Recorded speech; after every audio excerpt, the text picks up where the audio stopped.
राजकुमार सिद्धार्थ का जन्म राजा शुद्धोधन के घर हुआ था। उनके जन्म के समय ज्योतिषियों ने भविष्यवाणी की थी कि वह या तो एक महान राजा बनेंगे या फिर एक महान सन्यासी।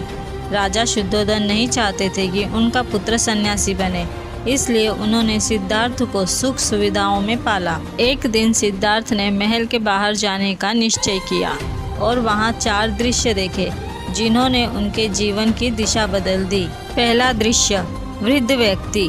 सिद्धार्थ ने एक वृद्ध व्यक्ति को देखा जो कमर झुकाए लाठी के सहारे चल रहा था। उन्होंने इससे पहली बार जाना कि सभी लोग वृद्ध होते हैं और यह जीवन का एक अपरिहार्य हिस्सा है। दूसरा दृश्य, बीमार व्यक्ति। उन्होंने एक व्यक्ति को गंभीर रूप से बीमार देखा। इससे उन्हें पहली बार यह समझ आया कि बीमार होना भी जीवन का हिस्सा है और इससे कोई नहीं बच सकता। तीसरा दृश्य, मृत व्यक्ति। इसके बाद उन्होंने एक शव देखा जिसे लोग अंतिम संस्कार के लिए ले जा रहे थे। इससे उन्हें मृत्यु के अनिवार्य सत्य का बोध हुआ। चौथा दृश्य, सन्यासी। अंत में उन्होंने एक सन्यासी को देखा जो शांत और प्रसन्न दिखाई दे रहा था।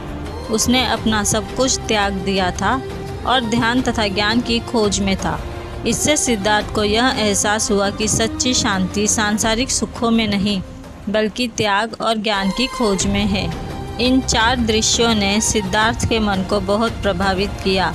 उन्होंने सोचा कि अगर इस संसार में दुख, बीमारी, वृद्धावस्था और मृत्यु का सामना सभी को करना पड़ता है तो इससे मुक्ति का कोई रास्ता अवश्य होना चाहिए। सिद्धार्थ ने राजपाट, परिवार और सुख सुविधाओं का त्याग करके संन्यास लेने का निर्णय लिया।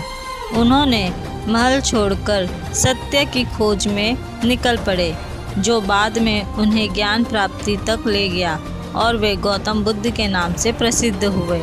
नमो बुद्धाय।